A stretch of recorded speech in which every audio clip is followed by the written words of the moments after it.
During the summer of 2005, a selection of pieces from the portfolio of photographer Mickey Adair was on display in the lobby of the Florida State Archives in Tallahassee. Adair's still portraits have captured some of the most important and interesting people of the last quarter of a century, individuals that have helped shape our state and nation, ranging from former governors to world-renowned musical artists and civil rights activists. We walk with the artist as he talks about some of his most interesting subjects and the art behind his large format photography. This is the first portrait of mine, 1979. The Reverend C.K. Steele was here in Tallahassee. He was a co-founder of the Southern Christian Leadership Conference. And he, by virtue of him being on the board of directors, most of them, the vice presidents, were preachers, and so they held their periodic board meetings at the churches. So Reverend Steele made Tallahassee real big time on the civil rights circuit. This is Governor Bob Graham in 1980 at the time. He was attending the funeral of Reverend Steele, and in the basement of Reverend Steele's church is a pulpit from which Martin Luther King had preached originally. Also at Reverend Steele's funeral was Coretta Scott King. And I had seen her on any number of occasions in the past, and she always seemed so very distant and preoccupied with her thoughts, and it made her face look very sad until it was her turn to speak. And then, so when I had the chance to pose her, I was focusing in on the worry lines in her forehead and progressively tried to get her to relax. And to the point where I had her close her eyes and breathe deeply and see how many of these intense worry lines I could get out of her face. And then I wanted to show her the way she really looked in color in her bright red suit. She's a very lovely woman. And this also shows you the difference between camera didn't move or anything. This is black and white, that's color. People often ask, why black and white? And it's so stark difference that perhaps you can get an idea why. Given that Tallahassee was on the civil rights circuit in Tallahassee, we got to see a lot of people like the former United Nations ambassador and mayor of Atlanta, and men that helped in very important ways of bringing the Olympics to Atlanta, Andrew Young. In 1981, I had an opportunity to work for Ralph Nader at a big conference that he had in Washington, D.C., and he had a bunch of workshops and seminars, and I photographed them in exchange for opportunities that I could get with the many celebrities that were there.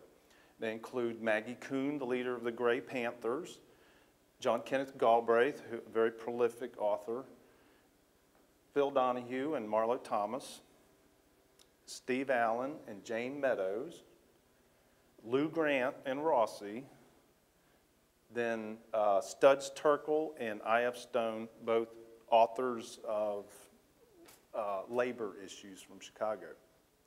In 1982, I had the great opportunity to meet and work with Ray Charles after a performance at the Civic Center here in Tallahassee. Unfortunately, I made a mistake in posing him in a swivel chair. He was a perpetual motion machine. He never held still for even a split second. And he spun around, and my friend that was with me had just read his autobiography and was talking to him about the various misfortune he had encountered in his life and problems he'd caused for himself. And he'd stand up, and the camera that I shoot on has a very narrow focus range. It's called depth of field, and it requires the subjects to hold very, very still. And so, and my head's under a black hood, and everything I'm seeing is upside down and backwards. And so what I did was backed up to the point where my depth of field got deeper, and I knew I had the entire chair in focus, and he could spin around all he wanted, and that my electronic flashes would stop him. And so these are the real Ray Charles.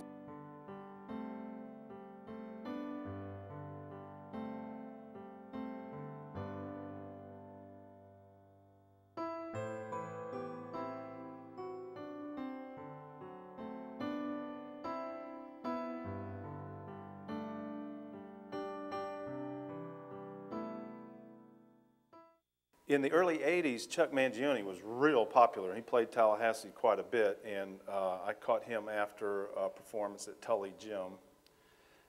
William F. Buckley taped a couple episodes of his program Firing Line on PBS at WFSU TV. He was a very friendly fellow.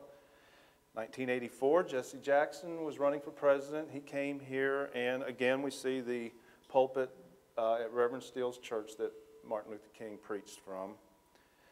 Carl Sagan came and lectured a couple of times at FSU. He was a great guy, very cooperative, and his wife was not only a very lovely woman, but she was also very friendly.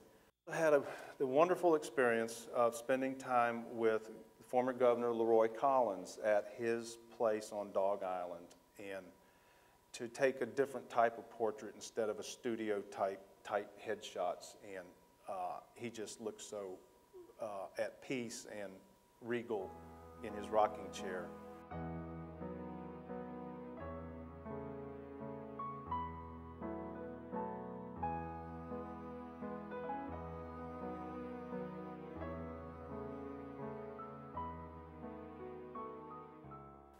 In 1990, I photographed the Lawton and Rhea Childs at their home for the inaugural program after he won election as governor.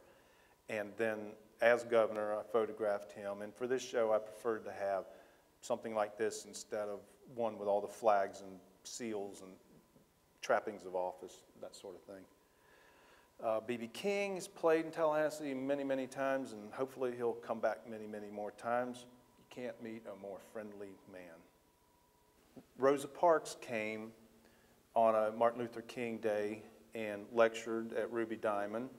And she said that people generally attribute her not giving up her seat to the white man on the bus because after a long day of work, her feet were tired. She told the audience that she knew that day she was going to jail before she even went to work.